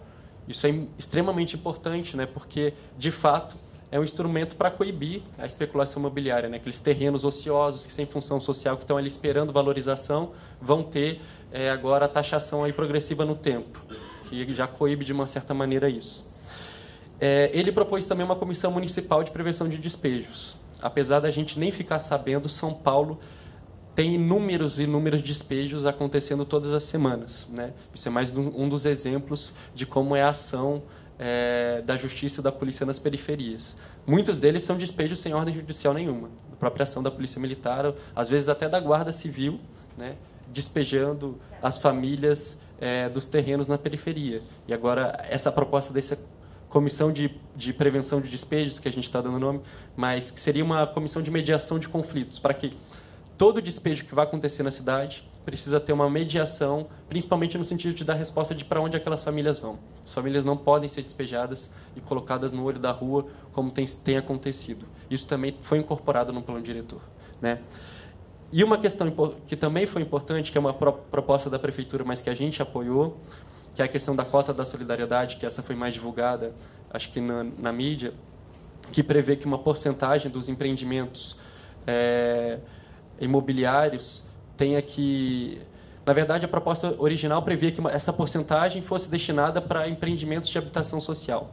Mas, por pressão do setor imobiliário, acabou virando que essa porcentagem do terreno, ou ela vai ser destinada para um empreendimento para habitação popular, ou o valor dela vai ser destinado para um fundo municipal para habitação popular. Então, tem alguns avanços, né? Tem alguns avanços. claro que, por exemplo, não deu a resposta a uma regularização do valor da terra na cidade, que ele poderia dar, né? Ainda a terra na cidade, quem determina o valor é o mercado, né? E aí a especulação continua acontecendo e ele não vai frear a especulação. E é claro que o plano diretor só vai ser efetivo se de fato ele for seguido e for cumprido. Não adianta a gente ter quilômetros quadrados de ZEIS em São Paulo e não haver fiscalização nenhuma e essas áreas acabaram virando grandes condomínios na cidade inteira, como já vinha acontecendo. Obrigado. Pablo. Não comentando a questão a respeito da teoria do domínio do fato, eu acho que houve vários, não foi só essas mudanças, o judiciário brasileiro e o STF em particular, que deveria em tese ser guardião dos nossos direitos, tem tomado ele tem se mostrado muito suscetível à pressão política, né? Infelizmente. Isso faz parte do processo de nomeação, a maneira como ele é estruturado, e ele é muito suscetível, que é péssimo, porque, além disso, a gente viu, por exemplo, na Lei Geral da Copa, houve suspensão da liberdade de manifestação dentro dos estádios. Assim, é flagrante. Eu não tenho um amigo constitucionalista que não ache isso um absurdo completo. E foi referendado no órgão colegiado, uma decisão colegiada do STF. A mesma coisa, o julgamento de civis por tribunais militares. Foi referendado pelo STF. Qualquer um aí de nós que um policial prender por desacato pode ser julgado por um tribunal militar, em plena democracia. Então,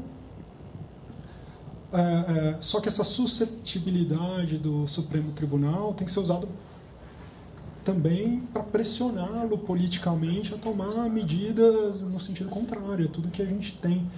E respondendo ao rapaz lá, que eu tinha perguntado sobre o uso de inteligência. De fato, nessa perseguição aos ativistas, têm sido utilizados elementos de inteligência. Né? Inteligência militar, que nem banda militar, música. Né? Uma coisa meio... tem sido usado, mas assim, é muito fraco. Uma das coisas que chama atenção nesses processos, tanto no Rio quanto em São Paulo, que eles têm características semelhantes, é que a qualidade da evidência é muito, muito baixa. As pessoas estão sendo detidas com nada. Não nada.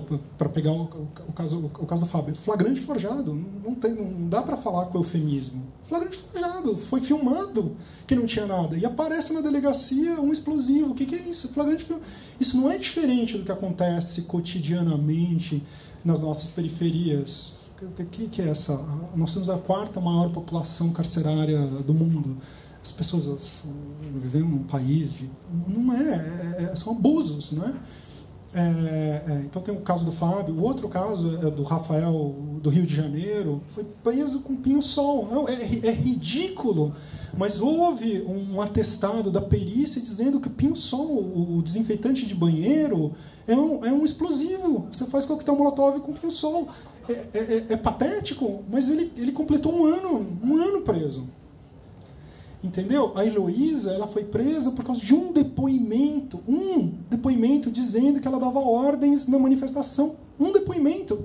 É como se eu chegar e falar assim, olha, o Lino faz tal coisa, e ele fosse preso, entendeu? Ficasse 13 dias preso, por conta de um depoimento. Não, isso é um absurdo completo.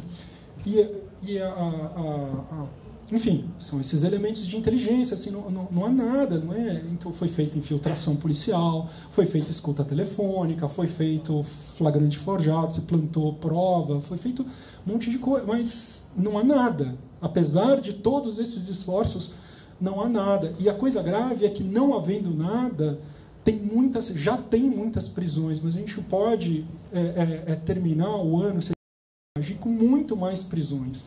O inquérito do DEIC em São Paulo investiga 300 pessoas.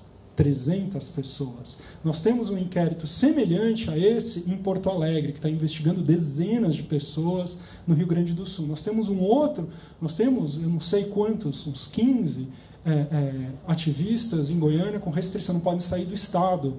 Né? Nós tivemos, agora foi libertado, um preso no Ceará em investigação sobre outros. Tem uma professora no Ceará que está sendo acusada de incendiar a prefeitura.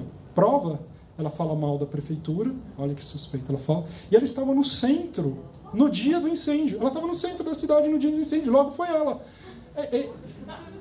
Só que se a gente somar essas pequenas ameaças nos estados, a gente pode, se a gente não reagir com energia a esses abusos dessas prisões sem provas, a gente pode terminar o ano, se a gente não reagir, com 100, com 200 presos políticos no país. O que vai ser fazer política? O que vai ser a normalidade democrática se a gente tiver 200 presos políticos no país? Pergunta que eu faço para os senhores. Obrigado, Pablo. Antes de abrir rapidamente para uma última rodada aí da plateia, só uma pergunta minha, enfim, aproveitando. Eu queria só um comentário breve, que a gente falou bastante de duas instâncias de governo, né, da prefeitura e do governo federal. Né, e esse ano tem uma eleição para o governo estadual também, né, e o governo estadual é quem domina, de certa forma, toda essa polícia de quem está se falando bastante aqui. Podemos trazer discussão até para São Paulo, já que estamos aqui. A gente tem enfim, todo mundo sabe o quadro eleitoral que está posto. O governador Geraldo Alckmin é candidato à reeleição, que é o chefe de toda essa polícia que está sendo dita aqui. Enfim, gostaria de um comentário rápido se há algo para se esperar ou para se reivindicar, que tipo de debate que pode ser colocado aproveitando esse cenário também de eleição estadual, especificamente. Bom, eu acho que, para mim, o que se esperar aí do governo Alckmin é o que tem se mostrado, né? Mais repressão. Não tem muito o que dizer, né? E é isso que ele gosta de fazer, na verdade. Não, né? Passou um tempo aí um pouco mais, talvez um pouco mais brando, né? Esperando a reação popular e ver o que ia dar. Mas agora ele retornou com força total, fazendo o que sempre fez. O que fez em Pinheirinho, em São José dos Campos, né? O massacre, aquela ocupação. E agora ele está voltando a fazer o que ele de fato gosta de fazer, né? A demissão dos metroviários, completo abuso aí e desrespeito ao direito de greve, né? Os manifestantes que foram demitidos sem nenhuma investigação, simplesmente pelo fato de estarem se manifestando, defendendo ali com o direito legítimo de greve. Questão extremamente absurda. E como eu já falei, né, a investigação, né, essa investigação do DEIC, é claro que as polícias aí estão sob comando do governo do Estado, então tem completa relação. Queria até colocar uma questão. A gente teve ontem, né, a gente está com ocupação no Portal do Morumbi, que é a ocupação Portal do Povo, que é num terreno de uma construtora, né, da construtora incorporadora, e que estava com uma ordem de despejo. A gente, num processo de negociação, conseguiu 15 dias para conseguir sair do terreno com as famílias. São mais de 4.000 famílias que estão no terreno. Esse acordo foi feito com o comando da PM, e o prazo se encerraria na sexta-feira. A gente até sairia antes, amanhã estaria prevista a nossa saída do terreno. Mas, de surpresa, nessa segunda-feira, a PM, Tropa de Choque, chegou retirando todas as famílias, né? E aí cenas bizarras e absurdas, das 5 horas da manhã, a mãe com seus filhos sendo acordada, num processo extremamente violento, tendo que sair correndo, sem poder pegar praticamente nada do seu barraco, né? Nas cozinhas, os alimentos todos sendo jogados no chão e pisoteados, e sem nenhuma chance de se retirar. E aí perguntando, né, questionando, bom, a gente tinha um acordo com o comando da PM, qual foi o motivo dessa ação intempestiva e de surpresa na segunda-feira? Tivemos como resposta de que é a ordem do governador.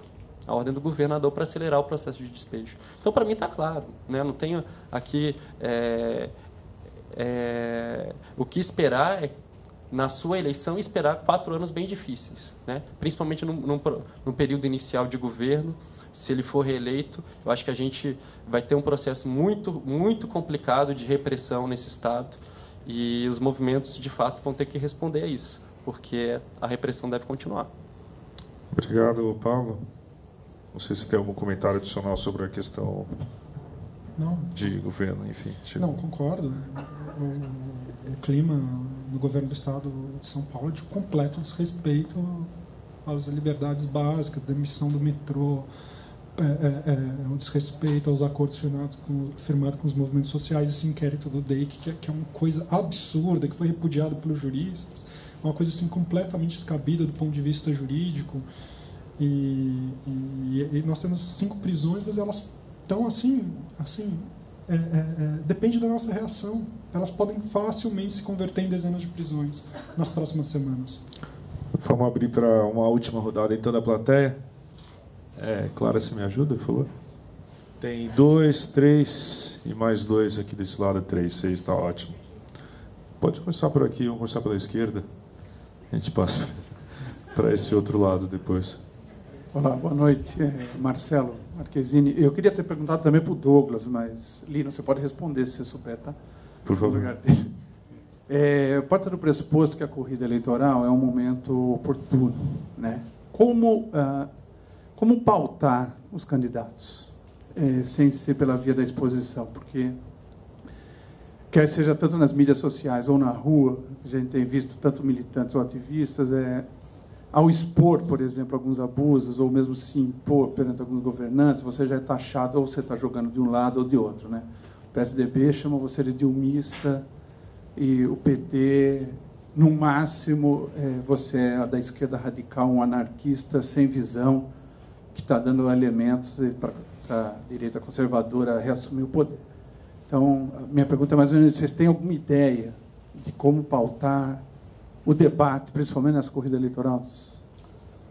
Vamos girar, a gente daí responde. Deixa eu anotar aqui. Boa noite.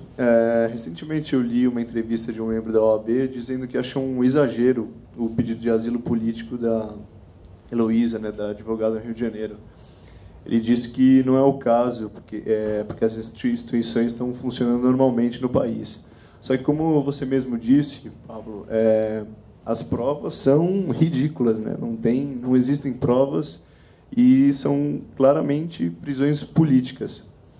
Então, o que seria realmente o que realmente daria razão para os ativistas pedirem asilo político ou se considerarem presos políticos? Porque não consideram, acham que as instituições funcionam normalmente, mas as provas são claramente ridículas, infundadas. Queria saber a sua posição. Tem mais um desse lado, né?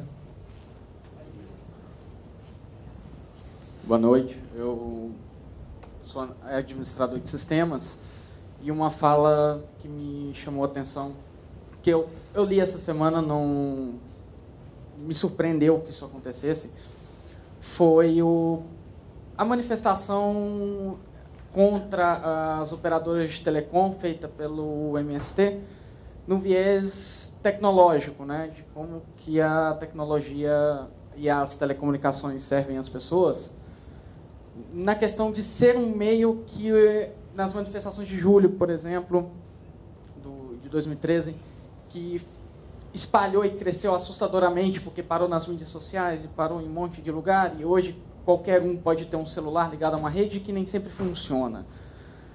Então, aí eu queria propor aprofundamento dessa questão também,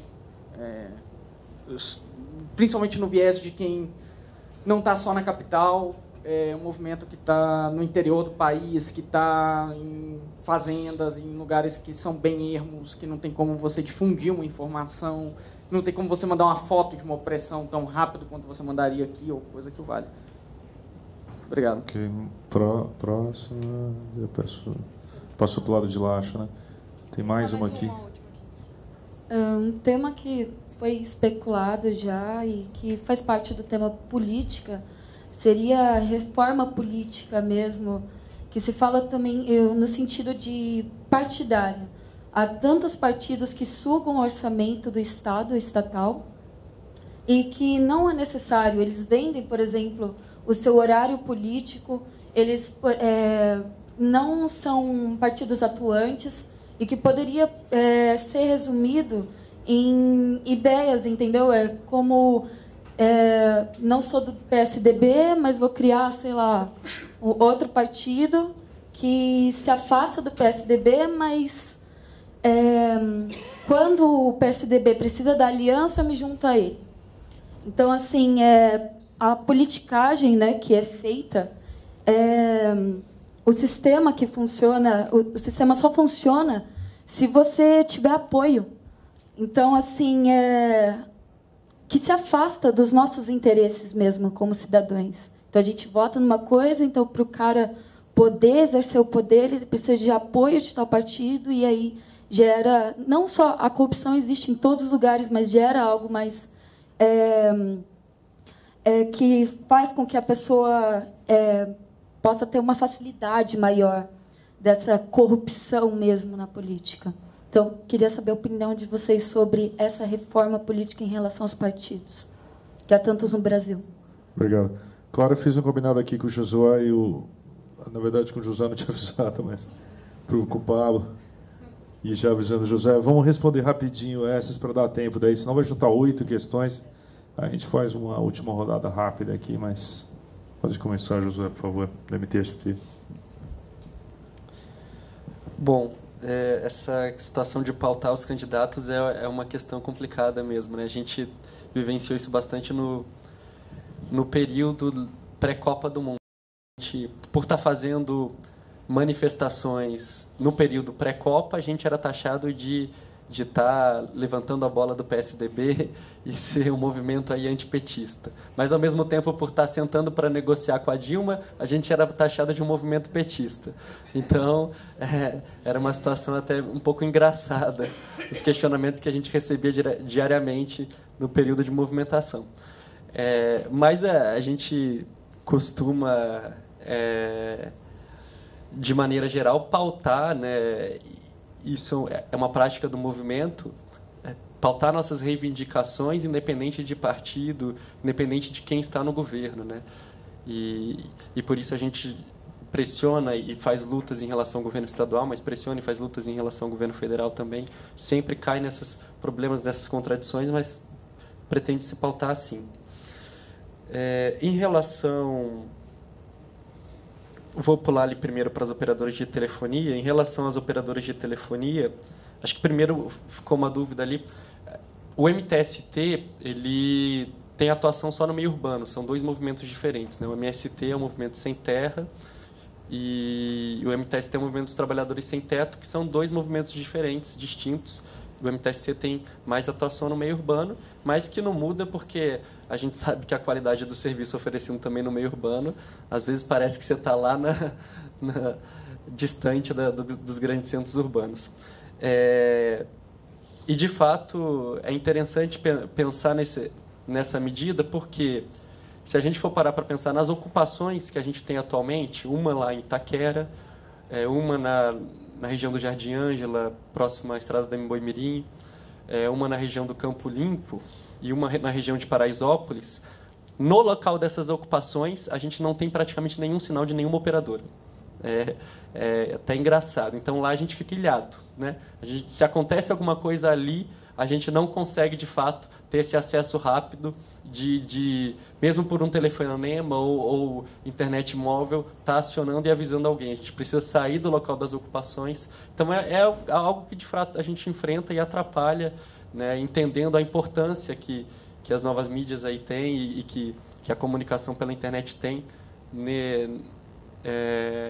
no próprio processo de mobilização e divulgação de ideias aí pela rede. Em relação à reforma política, é um tema que a gente gosta de debater, principalmente tocando num ponto que é o financiamento privado de campanhas. É um ponto que a gente sempre gosta de debater e de tocar, que é um dos grandes responsáveis pelos absurdos que acontecem no nosso país. Se a gente for tocar especificamente no quesito da moradia, né, a gente tem a pressão o tempo inteiro das construtoras e das empreiteiras, que são as maiores financiadoras das campanhas, tanto no nível municipal, quanto estadual, quanto federal, né, e que estão pressionando aí a política urbana, né, dizendo que regiões da cidade vão começar os seus empreendimentos, pressionaram muito o processo aí de construção e votação do plano diretor, porque já que eles pagaram, né, deram milhares de reais e milhões de reais para financiar as campanhas, depois que o político está eleito, eles querem cobrar o seu retorno, né, e ter possibilidade de aumentar seus lucros nas cidades, no país, no estado. Então, além do tema aí, claro, do número extenso de partidos e às vezes sem nenhuma coerência política, a questão do financiamento privado de campanhas é um tema importante para se discutir dentro da reforma política. E em relação às prisões políticas, eu concordo um pouco com o que o Pablo tem colocado aqui. Eu acho que a gente está num momento um pouco tenso, um momento que se não houver uma resposta rápida, a gente corre o risco de fechar um ano fechando aí 100 ou centenas aí de prisões políticas. Não vejo nesse período aí pré-eleitoral muita chance do processo de repressão diminuir. Na verdade, a tendência é aumentar, até porque a gente tem grande parte da mídia aí num processo também de criminalização importante, o que para o senso comum dá um respaldo para o processo de repressão que está acontecendo. Os governos que estão sendo os atores aí dessa repressão estão cometendo a repressão, mas também não estão vendo muita repercussão disso nas suas pesquisas eleitorais, né? Parece que fazer a repressão está dando votos, né? As pesquisas se mantêm do mesmo jeito ou até sobem, e aí falando especificamente aí da questão no estado de São Paulo. Então eu não vejo muita perspectiva disso parar. Talvez agora o asilo foi negado, mas pode ser que até o final do ano a gente tenha alguns asilos sendo aceitos aí para outros países. Só um comentário rápido antes de passar para o Paulo. Até tá funcionando, né? O SCAF, que é o principal candidato, está acusando o Alckmin de ser frouxo e que precisa de uma polícia mais enérgica. Ele está querendo, né? Isso é sério. A campanha dele está pautada por isso. Tem os discursos dele tendo nessa linha de que o Alckmin não tem a firmeza suficiente. Por isso essa sensação de segurança no Estado e que a polícia precisa ser mais firme. Essa tem sido a bandeira de campanha dele. Outro comentário rápido só sobre a questão do... Esqueci esse nome, perdão. Do Marcelo. Eu acho que o jeito de uma das formas de pautar é fortalecendo a mídia contra-hegemônica, digamos assim, da qual, modestamente, eu acho que a Carta Capital faz parte, né? Assim, e outras tantas por aí, nas mais diversas plataformas, né? Acho que e cobrando para que sejam dadas melhores condições, enfim, para que todo mundo fortaleça um discurso mais plural, digamos, na mídia, que é o que existe na sociedade e que não é retratado nos meios de comunicação, né? Assim, a pluralidade de ideias que existe no Brasil não encontra respaldo nos meios de comunicação. Eu não vejo problema algum em existirem determinados veículos que são muito fortemente criticados por colegas, enfim. Não vou citar nomes, mas não há problema algum na existência deles. O problema é existir uma linha só de pensamento dominante que se reflete nas editorias, né? Se fosse mais plural, o jogo ficaria mais fácil, a pauta ficaria mais interessante. Mas vou ser rápido para dar tempo. A pergunta do Marcelo o que fazer nas eleições? Eu acho que só tem infelizmente, o jogo político brasileiro está cindido em dois polos. Político eleitoral está cindido em dois polos. Só há uma opção, que é sensibilizar a esquerda, o que é uma tarefa difícil, porque uma parte do governo federal, o ministro Cardoso em particular, que seguramente teve autorização da presidenta para isso, aparentemente está articulando esse processo repressivo, né? Mas, dentro do Partido dos Trabalhadores, houve muitas vozes dissidentes. Houve uma nota do Partido dos Trabalhadores. Aqui em São Paulo, Paulo Teixeira, o senador Suplicy se manifestaram contra. No Rio, Lindbergh se manifestou contra. O deputado Molon contra. O PSOL, principalmente do Rio, está inteiro contra. Então, tem que ser um pouco nesse campo da esquerda. Porque me surpreendeu bastante que não haja... que eu não vi nenhuma voz da direita liberal, infelizmente, se manifestando, o que é ruim, porque faz parte da tradição de uma certa direita liberal a defesa das liberdades democráticas, e há um silêncio completo nesse campo que faz com que a nossa única alternativa seja sensibilizar os setores da esquerda, porque não há nada à direita, realmente não há nada. No que diz respeito ao asilo político, eu acho assim, houve uma parte desse debate que dizia assim, não, o asilo político é uma coisa infundada, assim, absurda, porque a gente vive no Estado democrático de direito. Não é verdade. Para o asilo político basta ver perseguição política. Tanto é que os últimos casos recentes, o caso do Snowden, que pediu asilo político, está fugindo dos Estados Unidos, não é? Que é uma democracia liberal mais ou menos plena. O Julian Assange está fugindo de uma articulação entre Estados Unidos, Grã-Bretanha e Suécia. São 3 democracias liberais plenas. O caso do Battisti, que recebeu asilo político, está fugindo da Itália. Todos eles são estados democráticos, com instituições liberais mais ou menos funcionando, mas que, num determinado momento, a ação política desses ativistas suscitou uma perseguição política, que é o que eu acho que está acontecendo, porque as pessoas estão sendo presas com evidências fracas. Mas tudo bem, elas conseguiram o habeas corpus. Mas ninguém sabe, porque o Rafael lá do Rio, ele está preso há 1 ano. Ele está preso há 1 ano por causa de um vidro de pinho-sol. Não faz sentido, nesse contexto, você pedir a proteção de um país estrangeiro para evitar. Você não sabe se você vai conseguir o habeas corpus. Eu acho que faz sentido. Pode ser que a pressão da sociedade, a reação da sociedade impeça novos abusos, mas nesse momento está tudo muito indefinido. Obrigado, Pablo. Clara, vamos para a última rodada agora aqui desse lado, por gentileza. Pode ir. Tanto faz a ordem. Todos vão poder falar. Boa noite a todos. Meu nome é Carlos Eduardo, sou professor. Eu acho que tudo que foi dito aqui sobre violência e repressão, eu acho que está muito relacionado com 2 coisas. Primeiro, o que é o Estado brasileiro hoje, e segundo, o que é a sociedade brasileira hoje. O Brasil, se eu não me engano, está entre a 7ª e a 6ª economia do mundo. Portanto, um PIB estratosférico e um IDH de subsolo. Precarização das condições de vida, precarização das condições de trabalho, péssima saúde pública, péssima educação pública. As pessoas passando privações, as pessoas passando por necessidades, arroxo salarial, restrição, retirada, rebaixamento de direitos. As pessoas começam a se mobilizar, as pessoas vão à luta. O Estado brasileiro está capturado pelos rentistas, pelos agronegócios, pelas multinacionais. Um Estado que pratica uma política de amparo aos ricos e de migalhas para os pobres. Então, esse Estado, e quando eu digo Estado brasileiro, me refiro aos 3 entes federativos, União, Estados e municípios.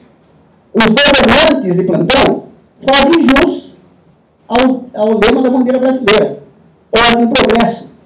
Ordem para os de baixo e progresso para os de cima. E o velho tratamento VIP para os movimentos sociais. E não é o tratamento do very important personal. É o tratamento da violência, da ignorância e da porrada. É preciso, nessa lógica, desse grande apartheid social que o Brasil vive hoje, é preciso dar um recado para os movimentos.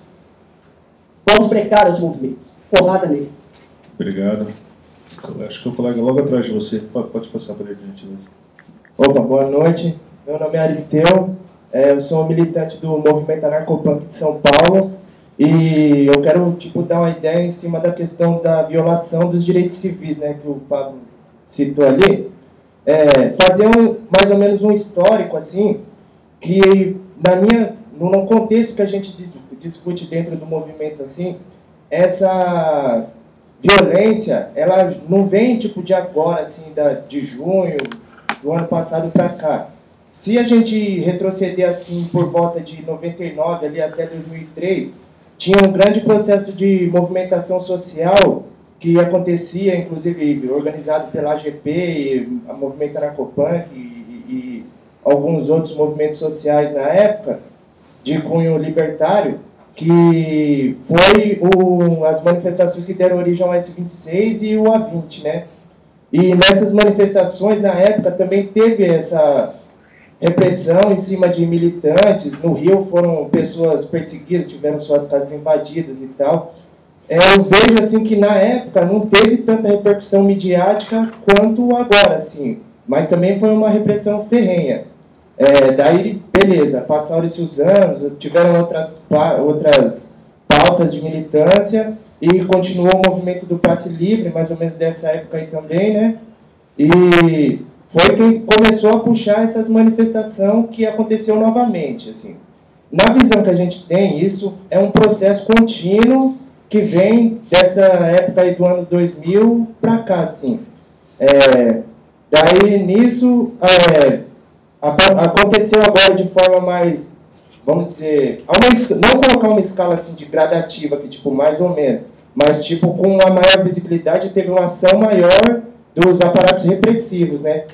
Daí, beleza, eu queria saber que o pessoal, assim, desse uma ideia, em cima, assim, alguma possibilidade que o norte, assim, que vocês enxergam, como barrar ou pelo menos tentar dar maior visibilidade à nossa luta, assim, à nossa causa de militância, assim, contra essa violência e contra esse Estado que persegue militantes políticos, assim. Um norte que seja dentro do movimento de moradia, dentro do passe livre ou dentro da academia, assim, o que vocês estão pensando dentro disso para a gente também poder estar atrelando a nossa militância na periferia junto, né? Obrigado. Mais alguém? Não sei se é mais alguém inscrito. Não? Ótimo. Não sei, alguém quer falar primeiro? Josué? Pode ser? Pode falar, por favor.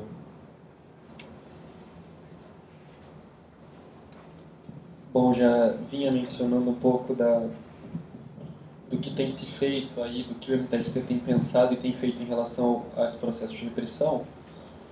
Mencionei que a gente teve um ato aí conjunto com diversas entidades que lançaram um manifesto, né? Amanhã a gente vai ter mais uma ação dessas ações em conjunto que estão se pensando nesse processo. E a ideia é que a gente construa coletivamente um grande ato, né? Que reúna diversas forças, movimentos e coletivos de rua, massivo, que dê uma resposta à altura da repressão. Amanhã vai se construir uma panfletagem bem grande aqui em São Paulo, principalmente nas estações de metrô, de uma carta aberta à população que foi construída a partir do manifesto dos movimentos sociais pelas liberdades democráticas.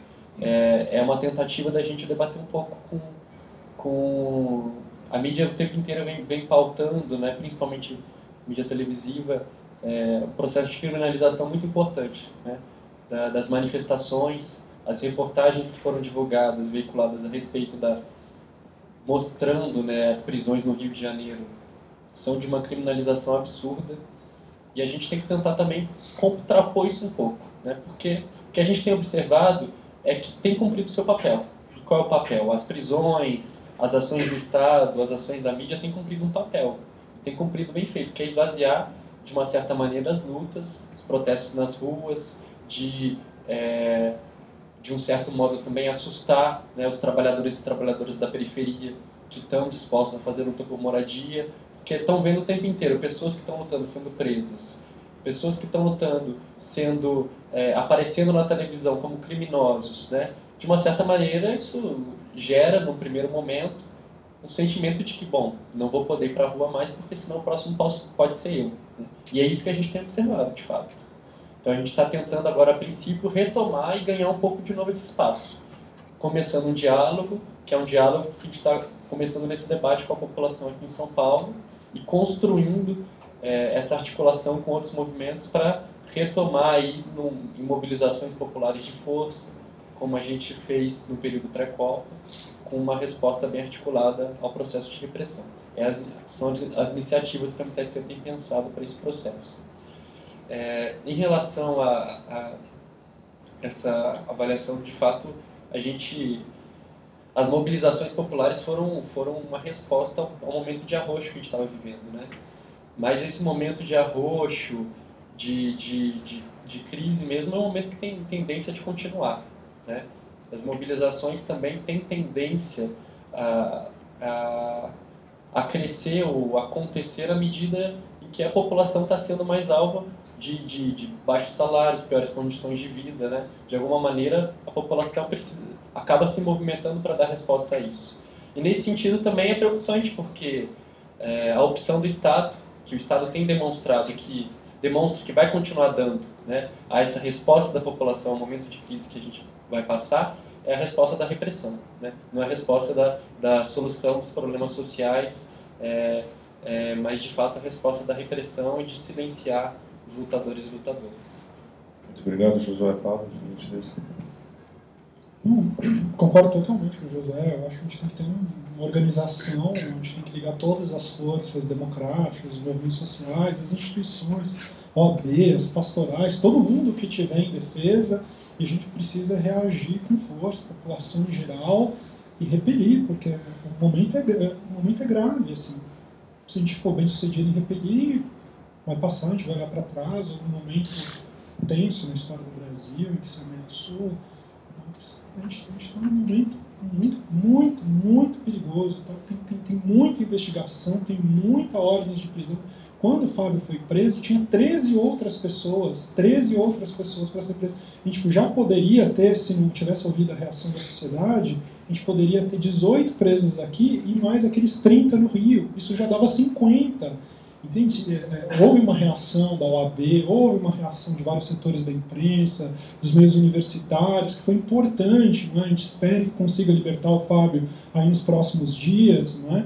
Mas a gente precisa manter essa luta, porque a situação é muito preocupante, é muito preocupante mesmo. Bom, eu vou encerrando aqui nossa conversa. Agradeço muito ao Josué Costa, da coordenação do MTST, ao Douglas Belchior, que teve que se retirar um pouco antes, e ao Pablo Hortelado, professor de Políticas Públicas da USP, agradeço também, enfim, todo o pessoal de eventos da Carta, a Maria Clara, a Patrícia, a Daniela, o pessoal da FENAC, o pessoal da Finis para Bailar, que está fazendo a captação em vídeo. Amanhã no site terá a íntegra e vamos ver também alguns trechos editados aí desse bate-papo que contou com a participação de mais de 100 pessoas que passaram por aqui. E em nome da Carta Capital, agradecer em especial a presença de cada um de vocês que teve aqui a paciência e a vontade de nos acompanhar. E vão ter muitos outros diálogos capitais, que é como a gente chama esse tipo de encontro, em livrarias, em outros lugares. Basta acompanhar no nosso site, aproveitando, cartacapital.com.br. Muito obrigado a todos e boa noite.